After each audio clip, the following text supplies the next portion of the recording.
Like a Hellcat. Good morning, good afternoon, and good evening to all of you those who are watching my videos. Today we are going to learn about our constitution.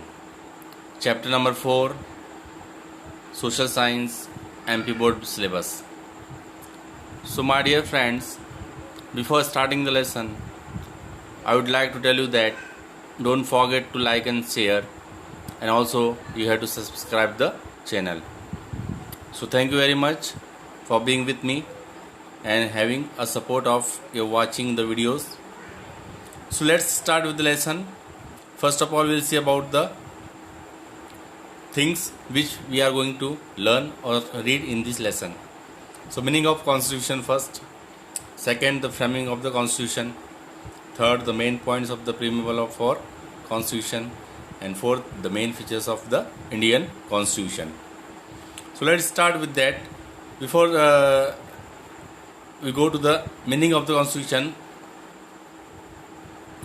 just I will tell you something about that today we will study about the constitution. All the independent countries make their own constitution for proper administration. So here the basic point is that all the independent countries, those which are free countries, not under any control, make their own constitution for proper administration, है ना. सही administration या शासन के लिए ये ज़रूरी है कि हर कोई देश जो स्वतंत्र है वो अपना खुद का संविधान बनाता है ताकि वो अच्छे से शासन कर सके. तो हम यहाँ पर सबसे पहले कॉन्स्टिट्यूशन यानी संविधान का मतलब जानेंगे या अर्थ समझेंगे. तो कॉन्स्टिट्यूशन क्या है? सबसे बड़ी बात ये होती है कि हम क्या समझते हैं कॉन्स्टिट्यूशन या संविधान से. तो संविधान या कॉन्स्टिट्यूशन जो है अ बॉडी ऑफ लॉज, है ना, नियम कानून, जिसको हम कह सकते हैं खुली भाषा में, है ना, कानून और नियम धर्म, जो रूल्स और रेगुलेशंस है जो एक सिटीजन को फॉलो करना है under the pressure of government, that we call it as a body of laws. So which lays down the basic structure of the government and its functions, जिसमें हमको क्या पता चलता है कि शासन का जो बेसिक ढांचा है, यानी एक जो मेन तत्व है उसका, या बेसिक ढांचा जो जिसको हम बोल सकते हैं गवर्नमेंट का, और उसका जो फंक्शन करने का है उसको हम कह सकते हैं कि कॉन्स्टिट्यूशन या संविधान इससे संबंधित है. तो यानी कॉन्स्टिट्यूशन से हम ये कह सकते हैं कि कोई भी गवर्नमेंट अपने कंट्री को गवर्न करती है या शासन करती है उस पर. डेमोक्रेटिक से हम क्या समझते हैं? डेमोक्रेटिक जो है हमारे कॉन्स्टिट्यूशन में इनकॉर्पोरेटेड है in according to the principle of the national movement. तो डेमोक्रेटिक से ये है कि by the people, of the people and by the for the people, है ना, जो प्रजातंत्र हो, जिसको हम कह सकते हैं खुले भाषा में प्रजातंत्र, उसको भी हम कॉन्स्टिट्यूशन में इन्वॉल्व करते हैं ताकि जिसके थ्रू यानी किसके थ्रू वो प्रिंसिपल्स या नियम जो नेशनल मूवमेंट को चलाते हैं. तो this values establish judicial system and society, और यही जो नैतिक मूल्य है जो हमारे जुडिशियल सिस्टम को और सोसाइटी को नियंत्रित करते हैं और स्थापित करते हैं. अब हम बात करते हैं कॉन्स्टिट्यूशन असेंबली की. तो हमने इन शॉर्ट ये समझा कॉन्स्टिट्यूशन का मतलब कि ये एक बॉडी ऑफ लॉज है जो गवर्नमेंट के द्वारा गवर्न की जाती है और जिसमें डेमोक्रेटिक वैल्यूज़ भी है और उसके अलावा कुछ जुडिशियल सिस्टम्स और सोसाइटी से रिलेटेड भी हैं. तो ये हम शॉर्ट में समझ सकते हैं कॉन्स्टिट्यूशन का मतलब. अब हम बात करते हैं कि कॉन्स्टिट्यूशन बनाने से पहले क्या हुआ था. तो कॉन्स्टिट्यूशन बनाने से पहले कॉन्स्टिट्यूएंट असेंबली जो है वो सेट की गई थी. उसमें क्या किया गया था कि कॉन्स्टिट्यूशन को making body called the constituent assembly had its first sitting in December 1946. उनकी पहली मीटिंग कब हुई? 1946 में, दिसंबर 1946 में कॉन्स्टिट्यूएंट असेंबली जो है वो बनाई गई कॉन्स्टिट्यूशन बनाने के लिए। फिर उसके बाद में असेंबली में बहुत सारे इंपॉर्टेंट मेंबर्स भी थे, जैसे डॉक्टर राजेंद्र प्रसाद, पंडित जवाहरलाल नेहरू, आचार्य कृपलानी, खान अब्दुल गफ्फार खान, मौलाना अब्दुल कलाम आज़ाद, डॉक्टर भीमराव अम्बेडकर, टी कृष्णमाचारी, सरदार वल्लभ भाई पटेल, गोविंद वल्लभ पंत, राजर्षि पुरुषोत्तम दास टंडन, डॉक्टर हरीश सिंह गौर। तो ये इतने सारे लोग इसमें थे कॉन्स्टिट्यूएंट असेंबली में।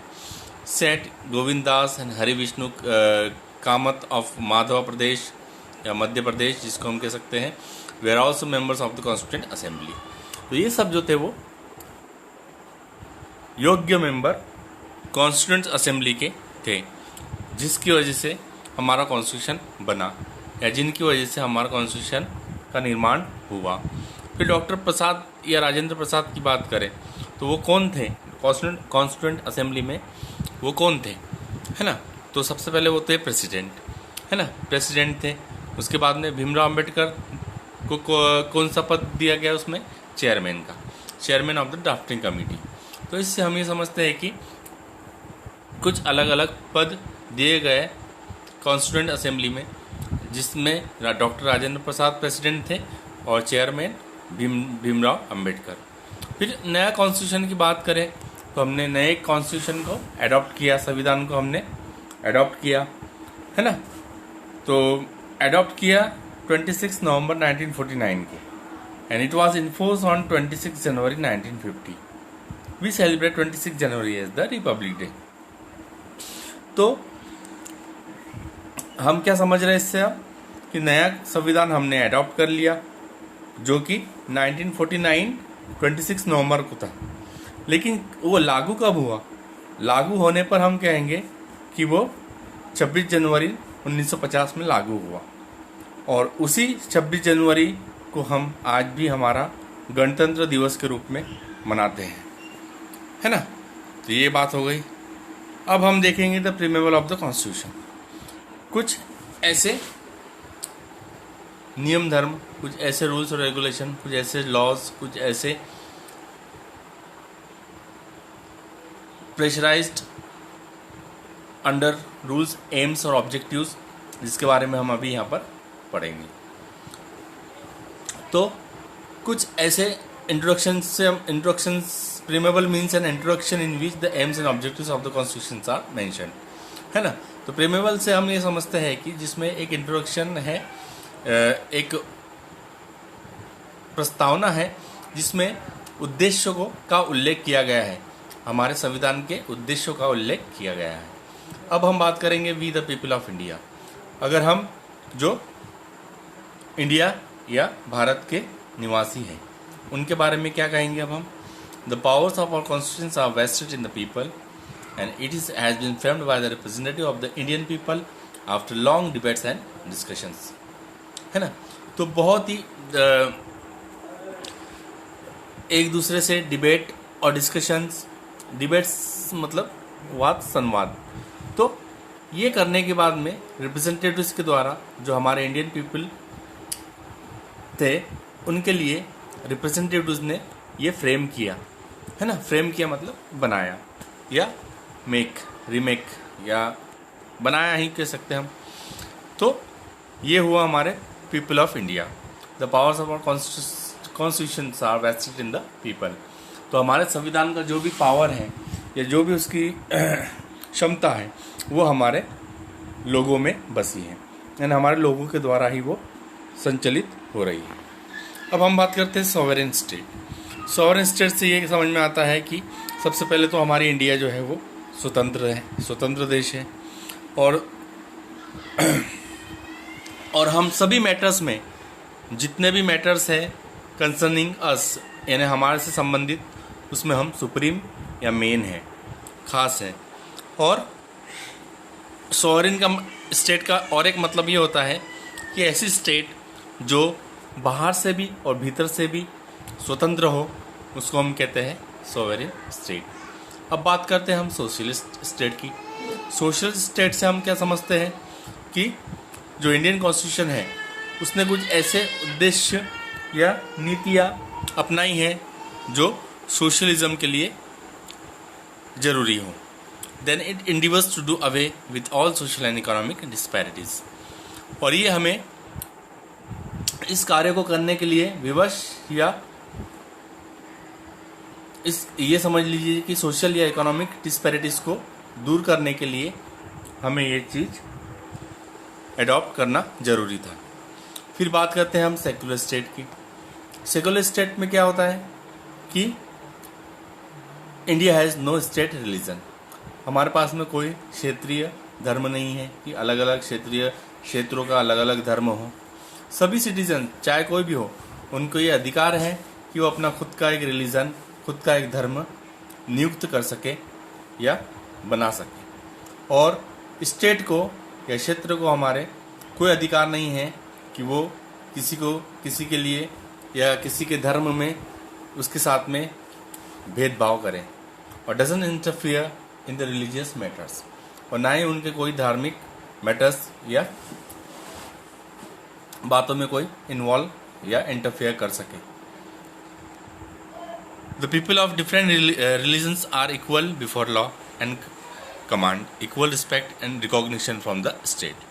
और जो लोग हैं अलग अलग धर्म के, वो सब समान हैं कानून के सामने, और उनके लिए एक कमांड है equal respect and recognition from the state. कहने मतलब सम्मान और पहचान, ये दोनों चीज़ें स्टेट से उनको इक्वल या समान रूप से मिलती हैं। तो सेकुलर स्टेट से हम क्या समझे कि सभी क्षेत्रों का धर्म अलग अलग है और सभी लोगों का धर्म अलग अलग हो या चाहे या ना हो, लेकिन शासन को कोई अधिकार नहीं है कि वो उसे धर्म के विपक्ष में उनके साथ में भेदभाव करे। तो ये था सेकुलर स्टेट। अब हम बात करते हैं डेमोक्रेटिक स्टेट की। डेमोक्रेटिक से हम क्या समझते हैं? डेमोक्रेटिक से हम ये समझते हैं कि जो गवर्नमेंट है वो रिप्रेजेंटेटिव्स जो है हमारे लोगों के प्रतिनिधि, उनके द्वारा गवर्नमेंट का निर्माण होता है, तो उसे हम कहते हैं डेमोक्रेटिक गवर्नमेंट। और इंडिया एक डेमोक्रेटिक गवर्नमेंट है, तो इसलिए हम ये कह सकते हैं कि जो representatives are elected by the adult franchise, यानी जो 18 साल से ऊपर वाले हैं लोग हैं या सिटीजन्स हैं, उनके द्वारा रिप्रेजेंटेटिव्स का इलेक्शन होता है। फिर एज जो चाहिए वोटर्स को या वोटिंग के लिए वो 18 साल की होती है। और सिटीज़न यानी व्यक्ति या लोगों को ये अधिकार है कि वो अपना वोट डाल सके और अपने अपने प्रतिनिधि का चुनाव करके बिना कोई भेदभाव के चुनाव कर सकते हैं। तो ये हो गया हमारा डेमोक्रेटिक स्टेट। फिर रिपब्लिक स्टेट की बात करें तो हमारा इंडिया वैसे ही रिपब्लिक है, गणतंत्र जिसे बोल सकते हैं।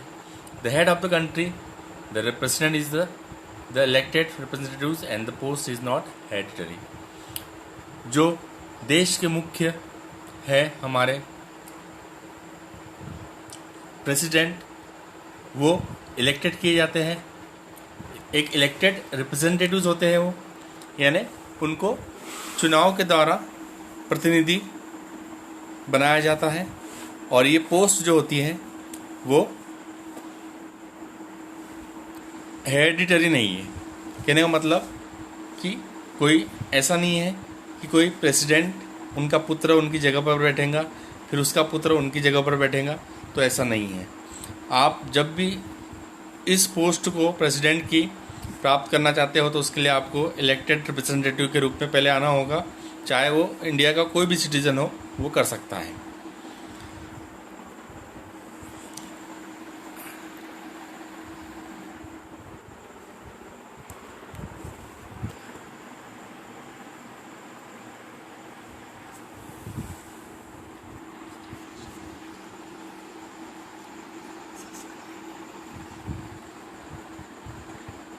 So my dear friends, I would like to tell you that this is the first episode of this lesson number 4, chapter 4 of 7th social science. So next second episode will be very soon you are getting. So before that, don't forget to like and share and subscribe the channel. So thank you very much. Thank you.